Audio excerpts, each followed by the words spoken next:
Has Anna come back, Hussein?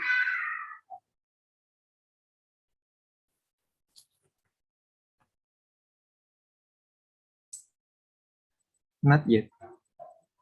I don't think so. Oke, ini pas adzan juga, kita tunggu sampai ini selesai ya.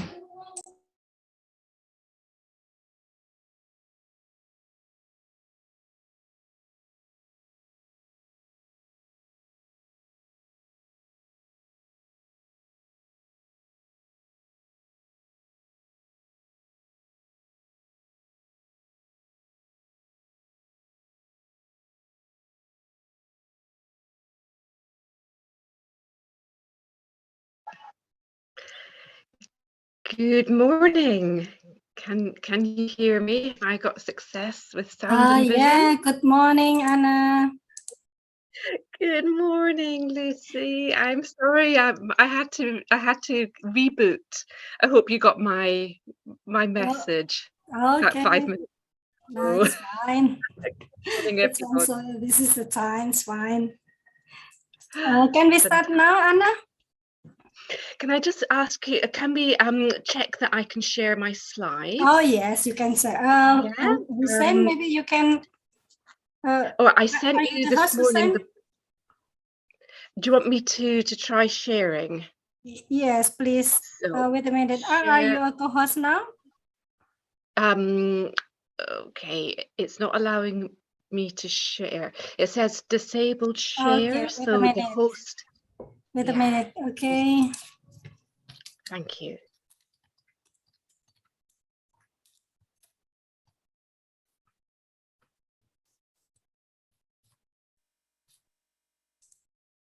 I'll check.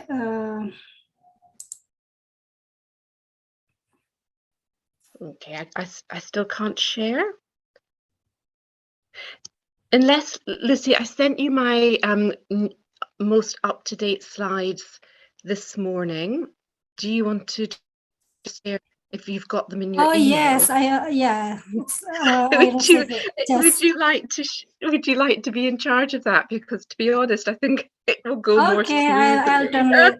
Yeah, okay, I'll download first and help you to share the screen. And then if you've got my new slides, then yes. If you would be good enough to share, that would be marvelous. Thank you. Yeah, I got it.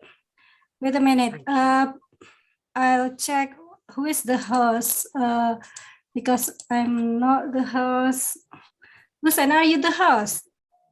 No, miss. It's under the name of UMS Lucy Nuryanti. Oh, sure. Okay. Yes. Okay. So Anna, I'll make you as a co-host as well. So in case you need to share something, it's fine. You can do it as well. Yeah. Are you? Yes, you are co-host now. Okay. We can start. I'll check if I can share your slides.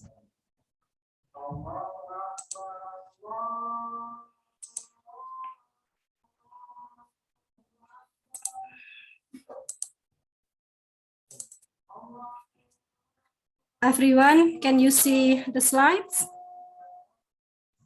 Yes, I can see. Okay. Yes. Thank you. Thank you. Okay. Okay, everyone. Good morning, Anna, and good afternoon for the participants for this lecture. Thank you very much for joining this lecture. And also thank you for Anna for your willingness to share knowledge about visual qualitative methods today. It's really grateful to welcome you to this lecture. This lecture is one of collaboration program between Fakultas Psikologi Universitas Muhammadiyah Surakarta and University of Leeds. The other program is research collaboration. We are doing a research collaboration now, and also students exchange hopefully soon Anna will introduce a little about the program in University of Leeds in this session. Maybe one of you were interested to join as a student, maybe master or a PhD student at the University of Leeds. So you can ask later after this session. And for the lecture, I welcome Hussein Ali, one of our students who will be the moderator for you, Anna. So I'll help to share the slides, and Hussein will be the moderator. He is one of our excellent students who joined a student exchange program last semester in Sussex, the UK. So I hope it will help him as well to improve his capability to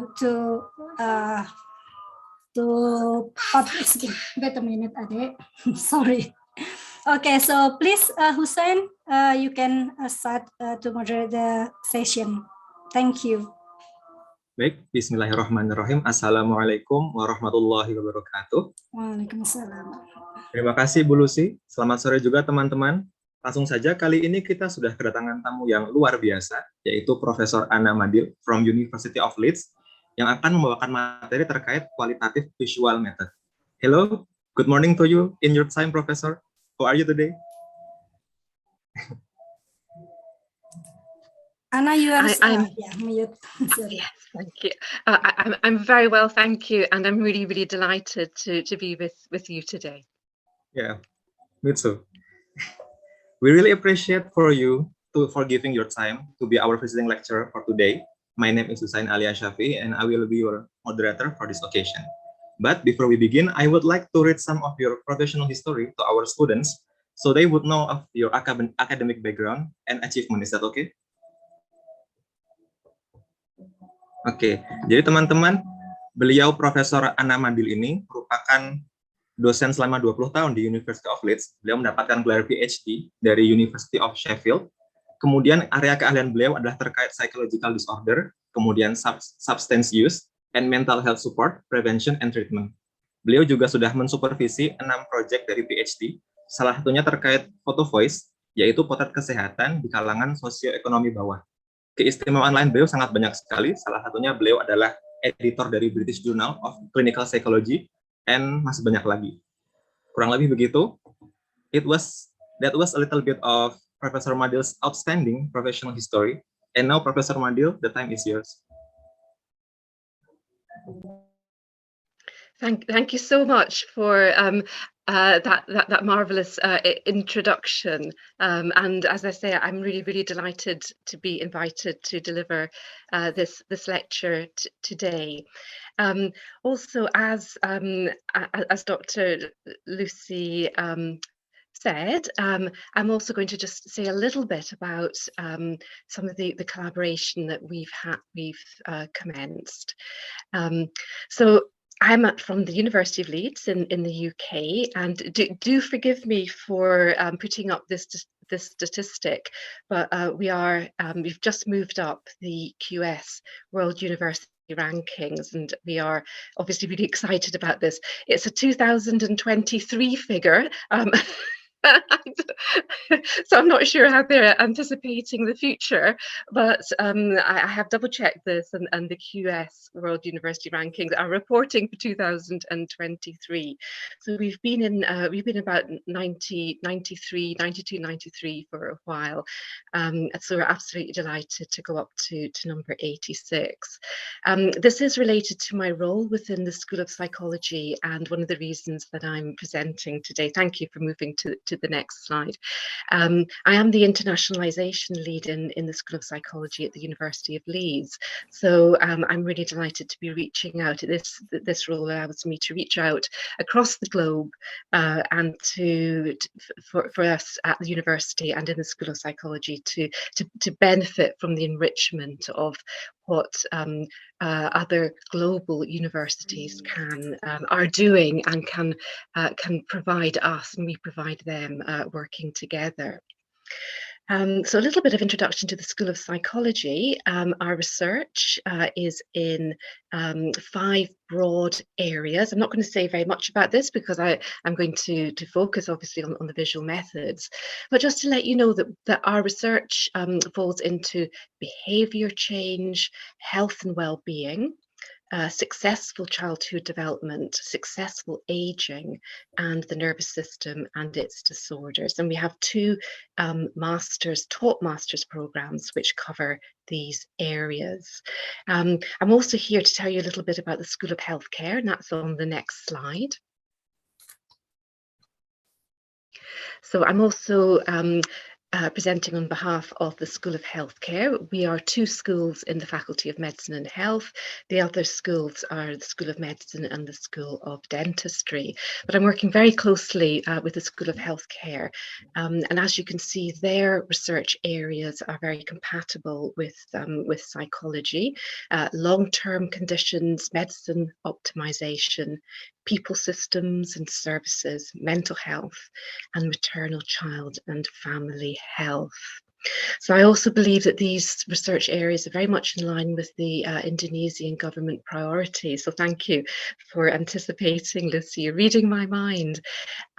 One of the collaborations that we are discussing is to enable Indonesian students to make the most of the government scholarships, that very rich suite of government scholarships in Indonesia, for your very best students to come to universities from around the world to do their PhDs.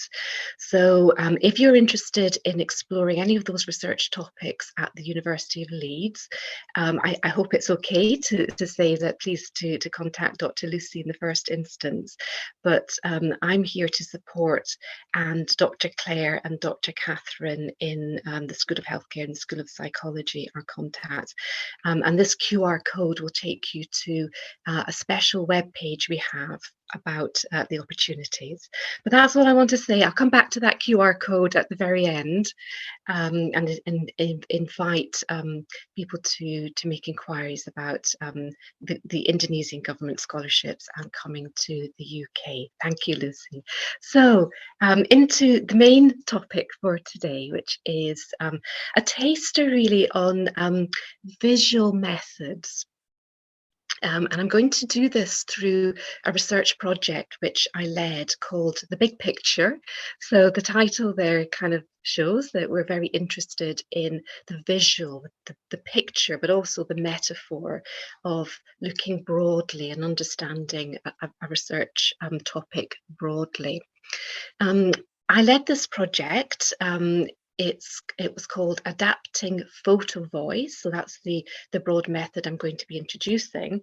And I'm a psychologist, so we're interested in the psychological, but also the social and cultural insights into youth substance use in Assam in India. So we're very interested in learning from young people in India about how to prevent the young people getting involved in substance abuse, and also how to get young people with problematic substance abuse into treatment and successfully into recovery. So we were working in the state of Assam in India, predominantly because I had a former PhD student there, so it was very pragmatic. But having contacts in another country is absolutely essential in being able to do a successful research project, not least because of course the cultural insights. There's no way that I would have. I'm very much the learner here. So this project ran from 2018 and just ended this February. So we were right across the pandemic, but luckily we managed to negotiate that successfully, and we came out with a I believe, a very, very successful project. We were funded by the UK Global Challenges Research Fund, which is no more, sadly, but we are hoping that that money which went into the Global Challenges Research Fund will be distributed across the research councils. And we were funded through the Global Challenges Research Fund, through the Economic and Social Research Council and the Arts and Humanities Research Council in the UK. And the Arts and Humanities Research Council is really important here because we are using arts-based methods. So this project is right at the intersection between the social science and the arts and humanities, which I think I'm finding is a really, really creative place to situate research, and for many reasons, which I'm going to touch on some of these reasons as I introduce these methods. This research project aimed to increase knowledge about youth substance abuse in Assam. Oh, just give me one more second.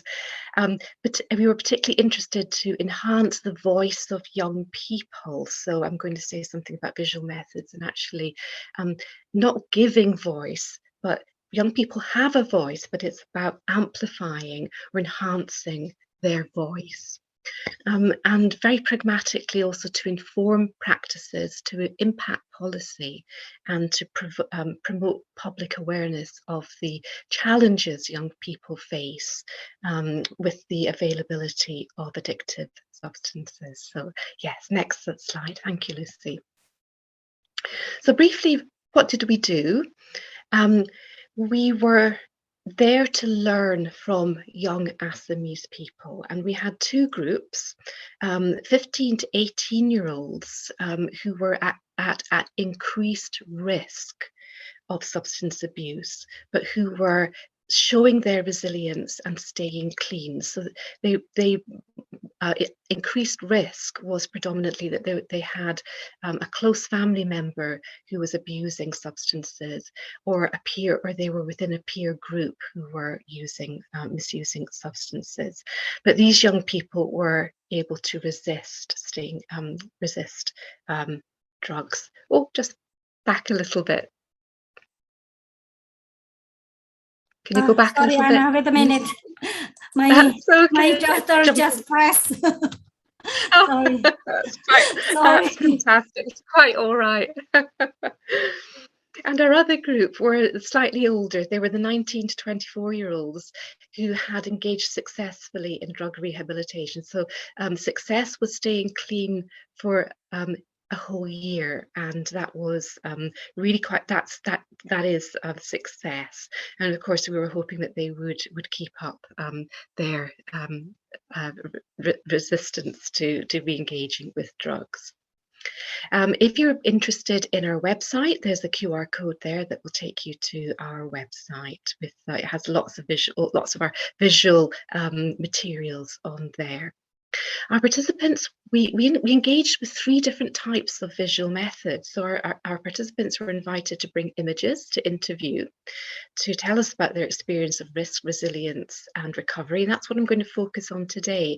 But I'm also going to show you an example of how then they went on to make posters. And I've got a link to one of the short films that they made as well. So we have 3 different types of methods: images, alongside interviews, making a poster, and taking part in collaborative filmmaking. Okay, next slide, please, Lucy. Thank you. So I want to say thank you to my colleague, Dr. Rebecca Graber, who I've adapted some of her slides here. Dr. Rebecca Graber is at the University of Brighton and was a co-investigator on this project, and is a former PhD student of mine. So 2 of my former PhD students were heavily involved in this study. These are some of the images that our participants brought to interview. You can see that one is a photo of a rail track, another is an anonymized picture of a friend or a family member, but also they could download images from the internet, and this is obviously a downloaded image from the internet. This one at the bottom. We wanted to use visual methods because there is long-standing criticism of the semi-structured interview. So along with some of my colleagues and some of my other PhD students, we've been moving into using photo-led interviews. I'm going to tell you a little bit about how we do that. But one of the reasons for doing that is because in the semi-structured interview, where the interviewer has questions, and of course they can adapt those questions in the interview, but there is an element of the researcher really introducing the questions, introducing really quite steering towards a particular set of questions, and in this way maybe overly influencing the data. In a very good semi-structured interview, that's not the case, but it is a critique of the semi-structured interview from some qualitative researchers. And we can, as researchers, be a little bit caught in what I might call our own echo chamber then, that this is a barrier to new insights, that we are overly structuring the information that our participants are giving us. But another set of reasons are also about engaging people in research, actually getting our participants on board. And we know it can be hard to engage young people in a research interview, not always, but it can feel a little bit intimidating, that it can feel like they're going to engage with a very powerful adult who is this kind of seemingly expert researcher, and there'll be a lot of expectations around what this might look like. And it can feel a little bit like an interrogation, that young people, when they're kind of called in to meet with an adult, often that can be in kind of unpleasant circumstances, or where they're asked to account for themselves, or maybe where they're going to be disciplined. So we wanted to get away from that idea that that they're being called in to kind of account for themselves to a powerful other. And it can be particularly hard to articulate some forms of lived experience just in words. So particularly for young people who are engaged in maybe misuse of drugs, these are sometimes, kind of quite otherworldly experiences, and the likelihood is that the interviewer hasn't got any point of reference. So we were hoping that images might help convey those experiences in ways that wasn't just to do with words. So just a workflow, kind of taking you through how we kind of are thinking about these, the process of doing a photo-led interview, and then I'll go into more detail. So this is a kind of an orientation, and then we'll think a little bit more about each of these stages and some of the kind of pros and cons, and some of the kind of complexities around this. So in doing a photo-led interview, first thing is to prepare. So maybe click next.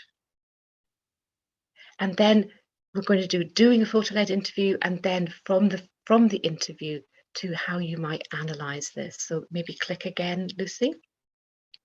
That's lovely. And maybe just click again so that we've got the three stages here. So in orientating you to the workflow of doing a photo-led interview study, the first stage is that there is quite a bit of preparing the participant for the photo-led interview. So giving the participant the task, and very briefly the instructions would be around kind of, please can you take some photos, find some images that help me to understand what it is like for you to come through recovery. So our research fellow would have a whole session of a whole meeting where they prepared, and this kind of looking for photographs or images or taking photographs should take about 1 to 2 weeks to complete. And then I will go into that in more detail, but just to give you the bigger picture, then doing a photo-led interview, there needs to be a way to either send the images to the researcher or to bring the images to interview. And we spent quite a bit of time thinking about how to do this. And then the interview is about working through each of these images in turn. And this is led by the participant, and we'll go into some detail about that. But what we really found was that by focusing on the images, so having some preparation and then focusing on the images, that this really does open up avenues to really dig deeper into the lived experience of the participant. And it's really, really participant-led for a number of different reasons, not least because of the preparation and then the participant taking the researcher through the images. But there's a whole kind of knock-on effect of placing the power much more in the hands of the participant, which we felt was really important. And then the third stage is to go from these interviews into analysis, into actually analysing. And we used thematic analysis, but there's many choices you have in terms of qualitative methods, which at the minute I think is a really exciting, and there's lots of innovation you can do at the minute in terms of how to go from the material you generate with the photo-led interviews into your an actual analysis. There's a lot of innovation waiting to be done there. Just back one second. Yeah. So what we believe is really important in the analysis, though, is to keep very close to what the participant has said by bringing the images, and also going from the analysis to communicate the findings to new audiences. We found that using visual methods was immensely important. Our aims, if you remember, were also to influence practice, to influence policy, and to increase public awareness. And the images, the posters, and the short films, the collaborative short films, have been utterly invaluable in doing this. So I can tell you a little bit about that as well. And one of the things that really conveys to policymakers and the general public is, I think, you retain this sense that there's a person behind the findings, and that's really, really important to go from, rather than convey sometimes quite abstract findings. The visual methods really help link that back to a real person who is conveying their experience of their lives. Okay, thank you, Lucy. If you go to the next slide. So a little bit more detail on the first stage, which is preparing for a photo-led interview. And this does take a little more effort than if you were doing a normal interview. So what our research fellow met with each of our participants, we had 30 in total, 15 in the younger group and 15 in the slightly older group in this study. So she met with each participant when they were interested. They met our inclusion criteria and they expressed some interest in taking part. So part of the consenting process also is to really let the participant know if they take part, what would be involved. So this first meeting was to discuss the research activities. But when you're taking photographs, and particularly when you're in a field of illegal activity, such as using illegal substances, we needed to discuss the legal and ethical boundaries around taking photographs. There's always ethical boundaries, but in our research project, there were also legal boundaries. There's limits to image content. So we asked our participants not to take images of any illegal activity, so not to take images or to bring images where people were being shown actually taking drugs.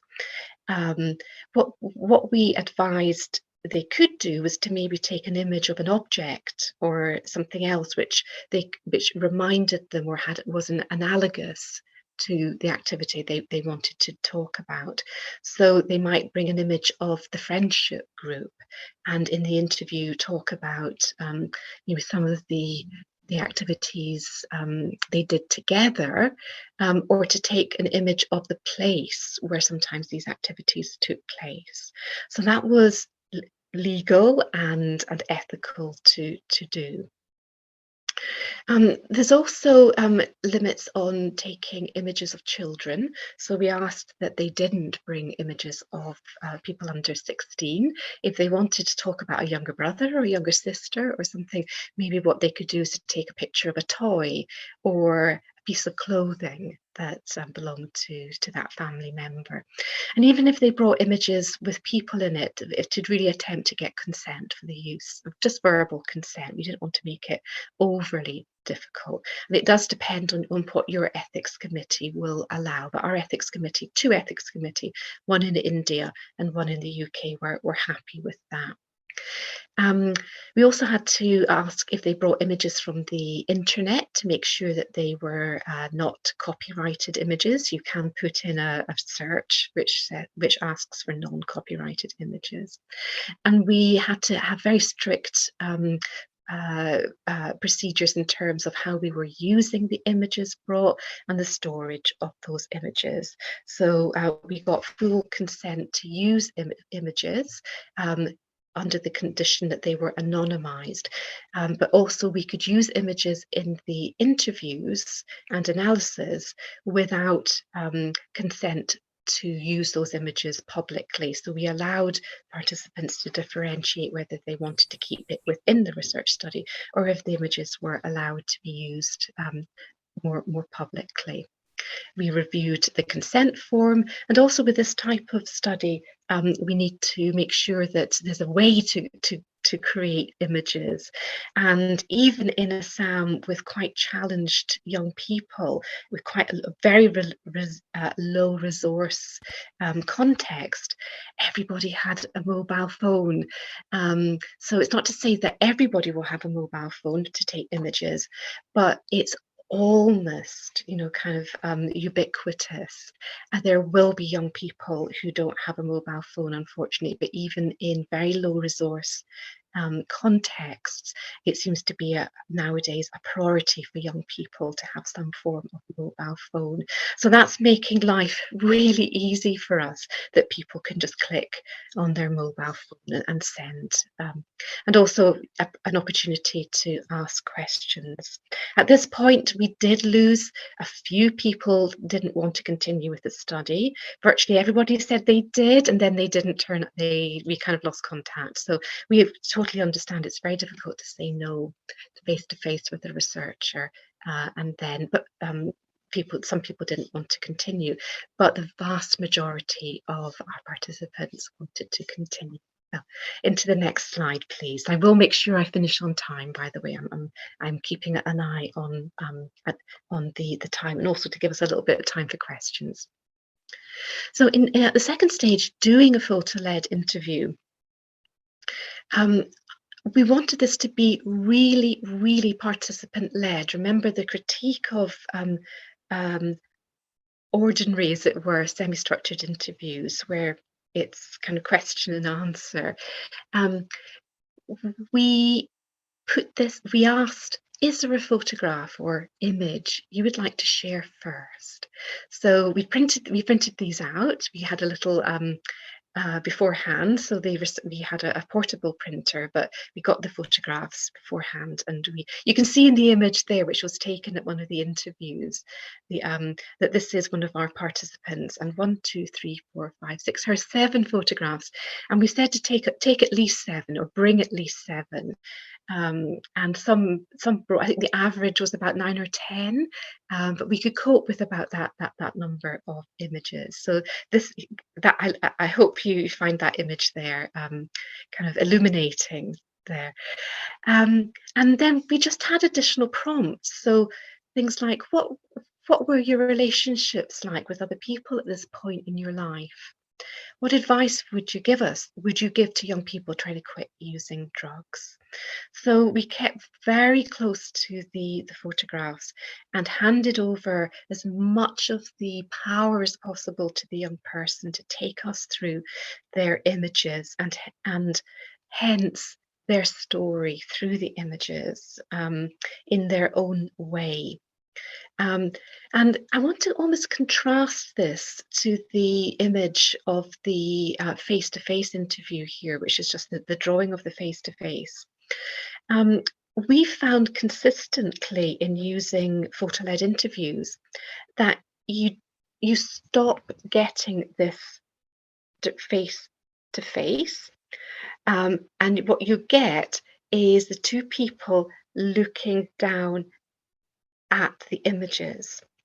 And this dynamic we've found for many participants has been really helpful, particularly when it's a young person or somebody from a marginalized group where the researcher can seem maybe a little kind of like an authority figure. And we want to get away from that. And we found that when the participants and the researcher were looking at the images that the participant had brought, that this really opened up the dialogue for many participants. And one of the PhDs I supervised using photo-led interviews was with men in the UK living below the poverty line.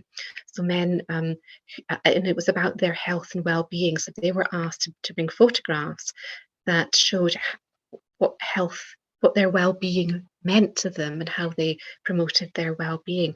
And when we moved from semi-structured interviews to photo-led interviews, the interviews changed immensely, and we got long, deep, fascinating interviews from the men who were not really articulating this to us without the images. When they loved bringing the images, and it just enhanced everything. And the young people in Assam seemed to love bringing the images, thinking about what they wanted to say, and then having something to focus on in the interview. So next slide, Lucy, thank you. So I want to give an example of how we went from the photo-led interview to a theme, just a short example here. And as I say, there's a lot of innovation that you can use here. Qualitative methods are still figuring out inventive, creative and rich ways to use images and the interviews generated through use of images. So this is an example from one of our older groups, 3 of the images that were brought.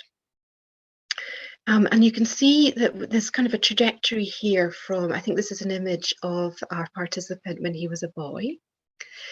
He brought an image of himself with 2 friends with whom he was using substances before he went into recovery. And you can see that he was happy. He gave us consent to have his face shown, but we didn't have consent from his friends. So, but I think anonymizing it like this doesn't spoil the image at all. In fact, it conveys what he wanted, I think, wanted to convey. And this is you can just see at the background, it's at a railway station. So one of the images on one of the previous slides, remember, was of the railway tracks. So we found that actually railway stations were a key site that many young people were using to actually use drugs for some reason. They're public, they're busy, you can go behind some of the station trains, people can come in and leave, you can be relatively anonymous. There's also a metaphorical idea with the railway station in terms of going somewhere or not going somewhere. In English, which is one of the main languages in India, to be stationary it can mean to be stuck, to be stationary, stood still.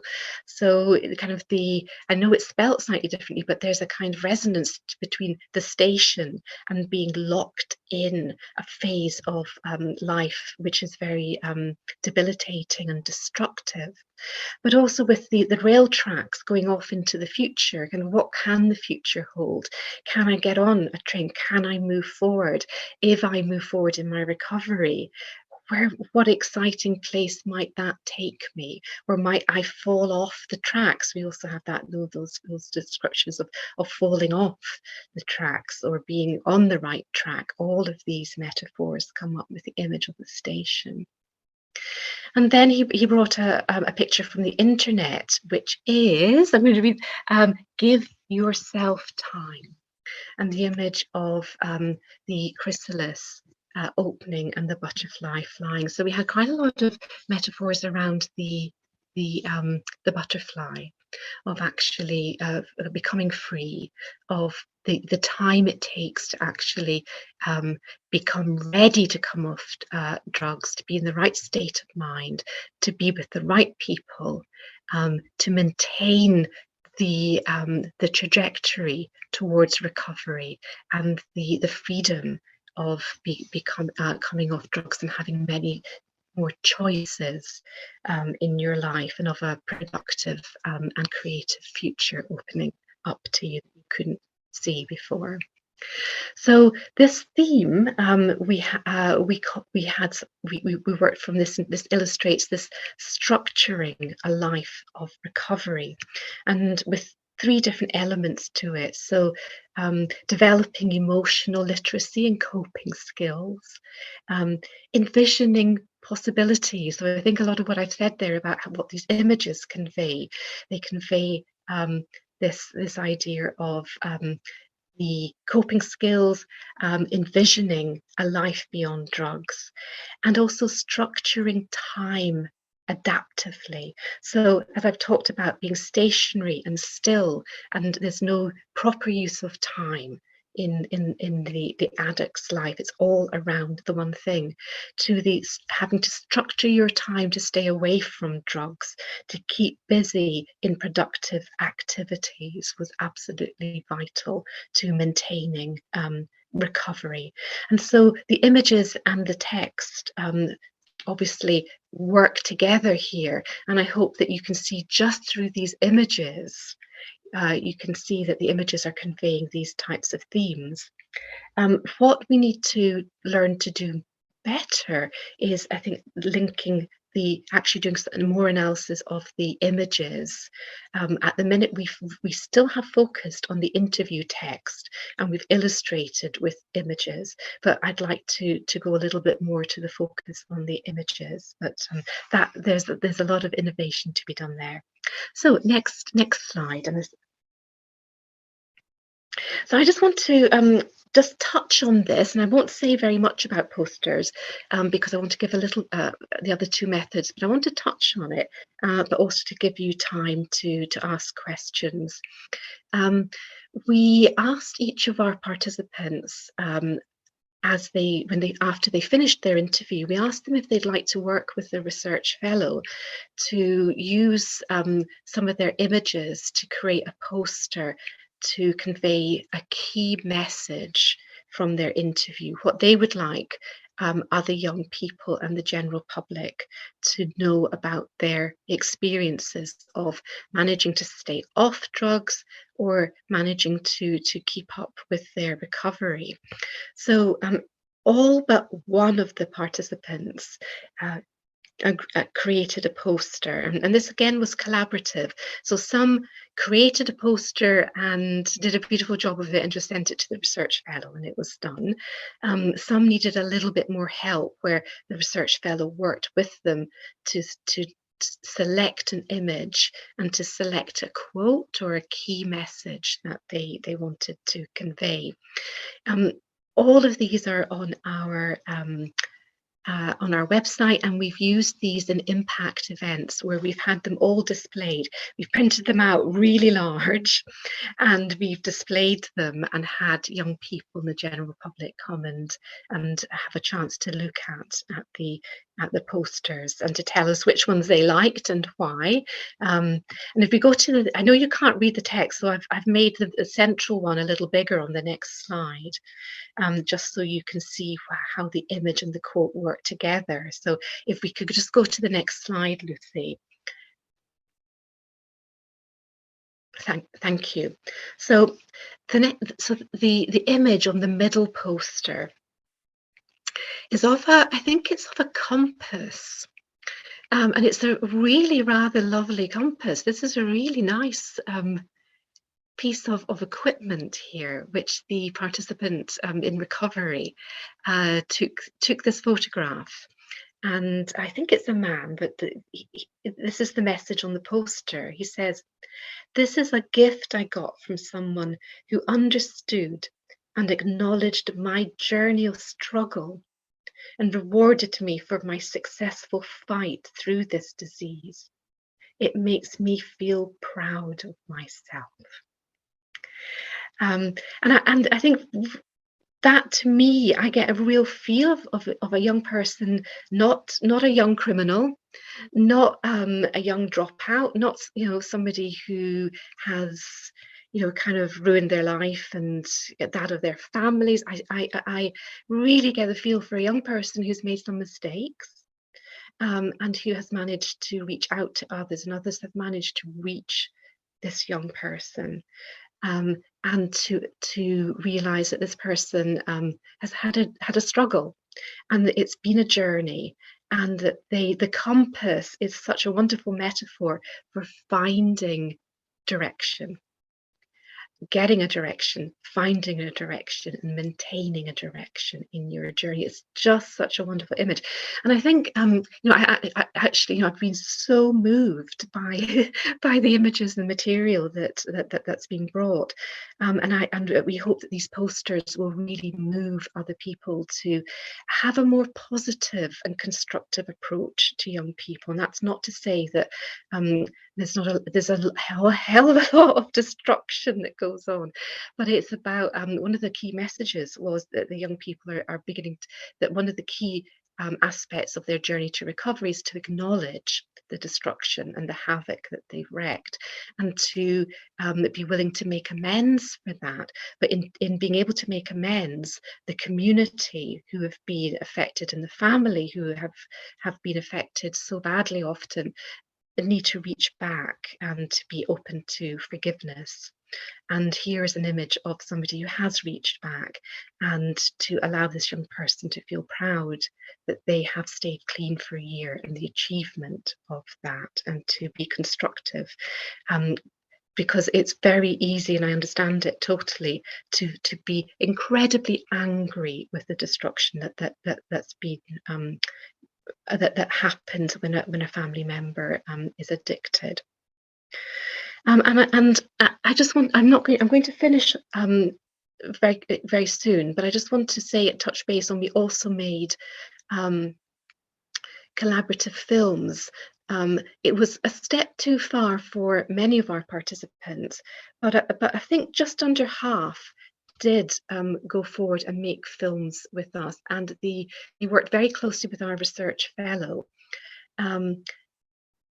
And I'm so proud of them. These and we sent them into independent film festivals, and a number of them got awards. And these are film festivals for they're for amateurs, and they are for people often in marginalized communities. But that's not that. But they are such good films in their own right.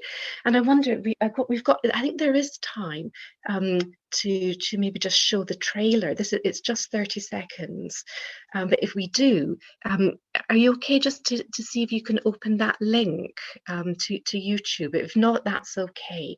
But if we do just have 30 seconds, that would be marvelous. And you may need to put your sound on, Lucy. Yes. Is it okay with the sound?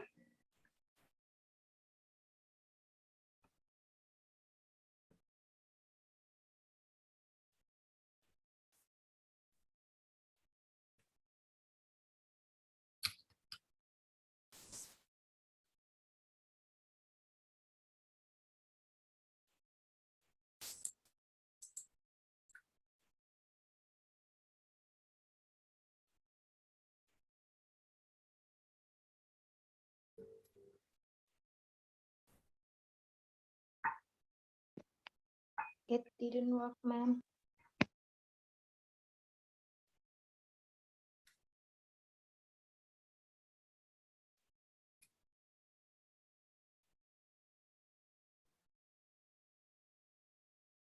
Is it not working, Lucy?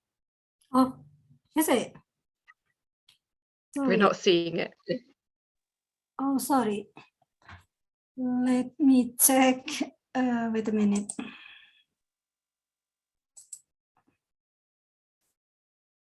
Maybe I should.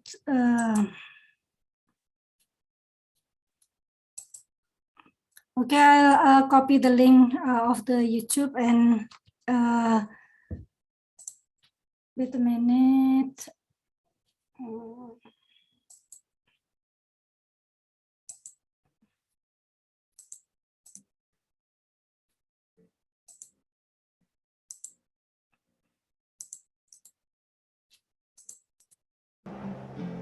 Is it okay now?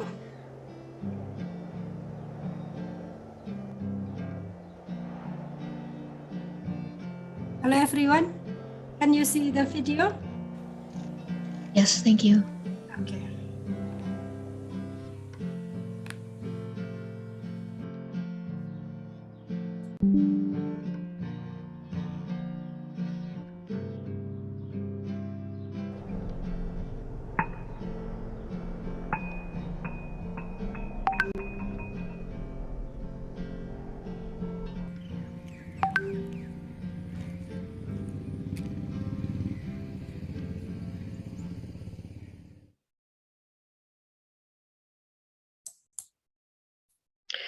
Thank you, Lucy.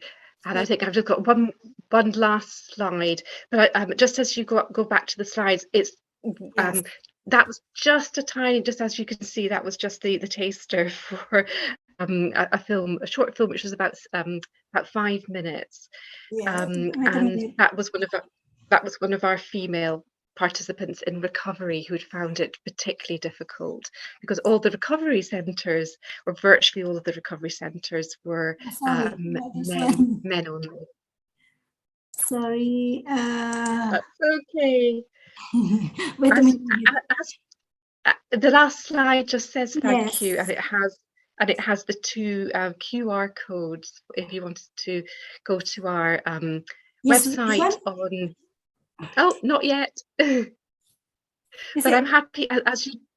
Okay. No, I'll do it again. thank you. That's it. So one is our website for the big picture, and the other is the website for the University of Leeds School of Psychology and School of Healthcare PhD opportunities for Indonesian students. So thank you, and I think there's a little bit of time for questions if there's any. Thank you. Okay, thank you, Anna. Please proceed. Yes, thank you very much, Professor Madil, for the wonderful and quite emotional material that you gave us. And now for the Q&A session, for anyone who want to ask question, you can write it in the chat, or you can also raise your hand and then open camera. Okay, we got one already. Should I read it already? Should I read it first, or should we wait for all of it? Yeah, read it first, I think. So, Professor, this is from Tutin. Thank you very much for the fascinating presentation. Would it be possible to otherwise show photos that we provide and ask informant to tell us whether they think about the picture? I was wondering how would you compare both techniques? You are I'm still sorry, mute, it went in and out a little bit. I didn't quite get the key question. Okay, so Tutin asked, would it be possible to otherwise show photos that we provided and ask the informant to tell us whether they think about the picture? Yes. Thank you. That's so cool. I think the using visual methods is so open to innovation and anything that works. And there are some studies where it's the researcher who have brought images. Indeed, I think what you'd need to ask yourself in making that decision as a researcher is about what is your research question and what is the best way of generating material that will respond to your research question. So a type of research question where you might want to bring the images is where maybe you are going to work with a group. So it's just too difficult to to organize them getting the images, or maybe maybe the topic is really quite sensitive with a group, and you don't want to put any of the participants into the position of bringing sensitive material. So, for example, it might be you might be researching, I don't know, domestic violence or something where you really don't want to raise too many, kind of ask women to bring images and to be thinking about that too much on their own. So you might bring some metaphorical types of images or something which are relatively safe, and you have some control over that. That might be a type of research question where you'd want to do that. Thank you for that question. Thank you very much. We have another one from Oni. Can photo voice be used to read a phenomenon in the context of phenomenology research? For example, seeing the other side of the curiosity in the eyes of the local. Did you say phenomenological research, did you say? Yeah, I think that's what they wrote. I think it's a miss. Yeah. No, and then sorry, what was the second part, for example? For example, seeing the other side of tourist city from the eyes of local resident. Yes. No, I think phenomenological research, my understanding of that is very much about the lived experience. So if I'm interpreting that properly and trying to see through the eyes of the other person, I think that's very key to forms of phenomenological methods. So exactly so. I think visual methods lends itself really well to research methods which are genuinely trying to stand in the other person's shoes as far as you can, and the images, anything which allows the participant to convey their lived experience. And words can be such a poor medium sometimes for communication that the images can really help. The participant needs to talk about the images, but it can bring them into a language, into the words, into the metaphors that they otherwise would have struggled with. So the answer is really big yes.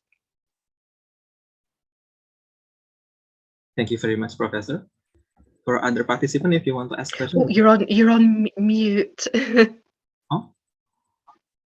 Hussein, I just missed that you were on mute. Yeah, I'm sorry. Thank you so much, Professor. For other participants, if you want to ask question, you can just write it down or you can raise your hand. Since maybe I can ask one for myself, Professor, because I've been thinking, because this method is really personal for the subject, right? So could there be a chance for the subject to develop any trauma because they have to relive some sensitive memories because of the interview? And how do you prevent that? That's a very, very interesting question. What we found is if you are researching a potentially sensitive topic, you need to think about first and foremost the care of your participants. And as you're designing your study and preparing your ethics application, you need to work that care in at every stage, and the ethics committee will hopefully help to make sure that is as done as well as possible. On our website, we have our ethics materials. So if you're interested at all to do this and you'd like to see an example of the consent form and information sheets and the way that we went about this, all that information is on the website. So what the kinds of things that we did was we were working with young people who, and we were working with the service providers in Assam who could provide extra support, who we could, if participants seemed particularly upset during the interview, or if they revealed concerning information in the interview, we could recommend that they contact one of our service providers. So all of that was there. However, what we found consistently in using the visual methods is that if you prepare the participants properly, and they decide to go forward with it. And remember, some people decided not to go forward. They decided to go forward. All of them virtually said that it gave them they found it quite healing, that it gave them an opportunity to reflect on their life, to prepare to tell a really interested and engaged other person about their life, and for that person to ask reflective questions of them, and that they came out the other side of the interview having learned something about themselves, to put in place a narrative, some kind of narrative about what had happened to them, that many of them, even if they'd been in treatment, hadn't put together the life narrative, and putting together that narrative is part of the healing process for many people, of making sense.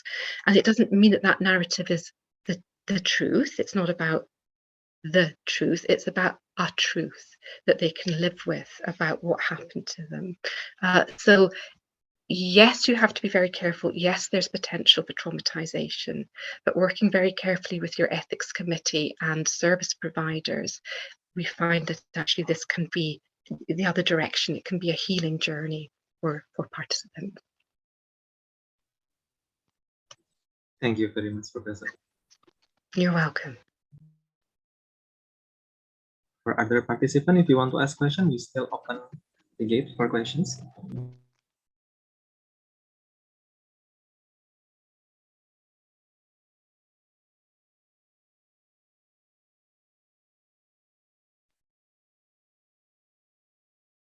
Yes, Professor Lucy. Thank you, Sam. Anna, I want to ask, it's really interesting, this method, and I want to ask about the analysis steps, because we do data collection through asking the participants to take picture and asking them to explain, to tell us about the picture. So I think, what should we analyze, or should we use all the data, or which data we should use from all the data? And what's the how should we choose this data is important and this one is not important? I think that's my question, Anna. Thank you. Thank you. I think there's many different ways of doing this, which in a way is, I think, very exciting, because you can innovate, and in another way can cause some anxiety that there isn't a kind of set out map in how to do this. I think that the simplest way of going about it is to analyze the interview. So usually it's a transcript, but hopefully also paying attention to the audio recording, because the audio recording can give you that cadence of the voice and the emotionality of it at certain points, which is sometimes missed in the transcript. So you can just use the photographs as a way of generating particularly rich material, and then stick with the with the transcript and analyze that as you would any other interview. That would be the easiest way of the most straightforward way of doing it. So any of the qualitative methods that you're using, like interpretive phenomenological analysis or forms of thematic analysis, or normally you wouldn't tend to employ discourse analysis with interviews, but you certainly can, and other methods of, many other methods of template analysis or framework analysis, any of these methods.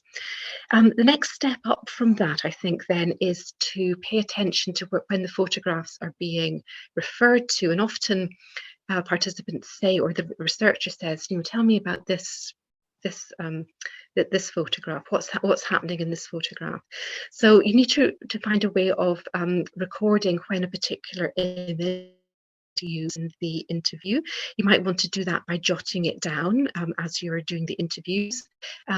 What we did with what my research fellow did in her PhD anyway, was she had a video recorder behind the participant, and actually didn't record the faces, but just audio recorded and recorded looking at photographs. So you could timestamp when each photograph was or each image was being talked about.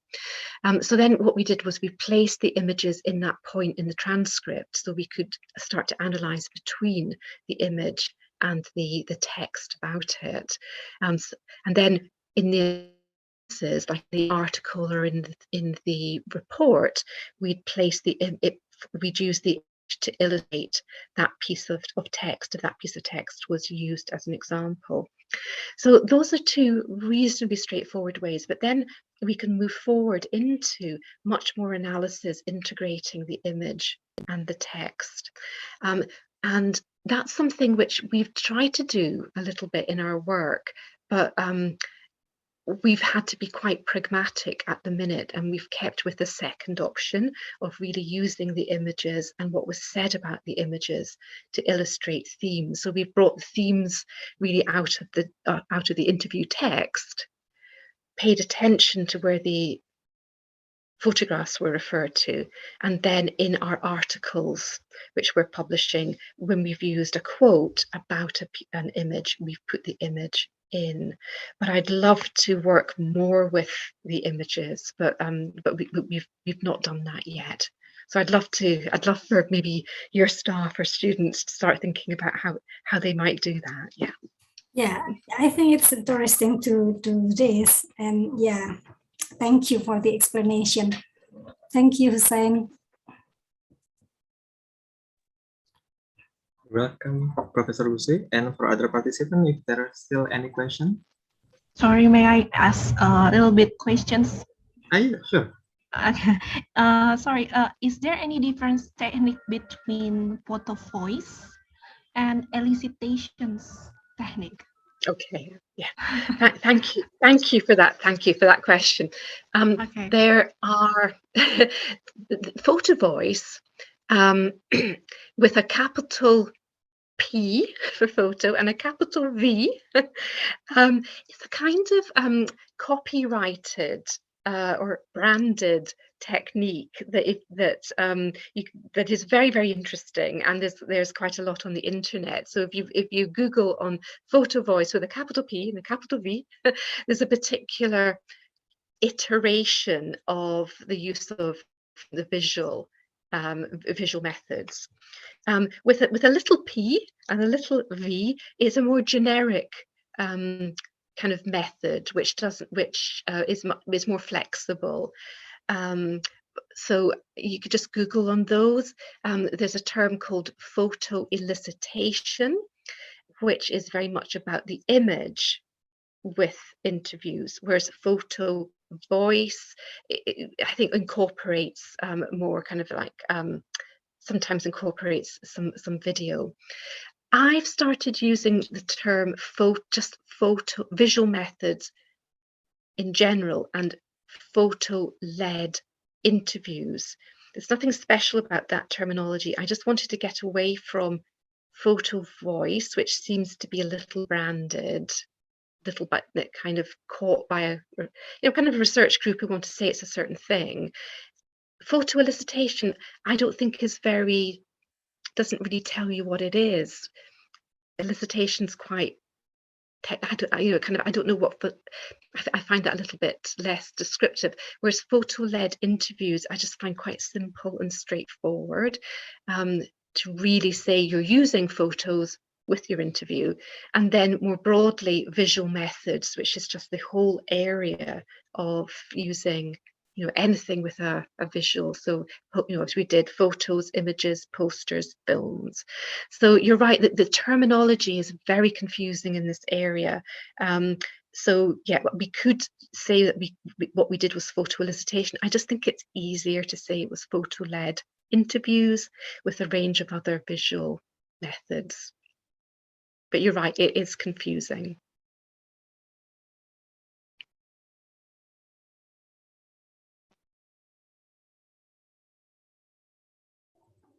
Thank you very much, Professor. Is there still any participant who wants to ask any question?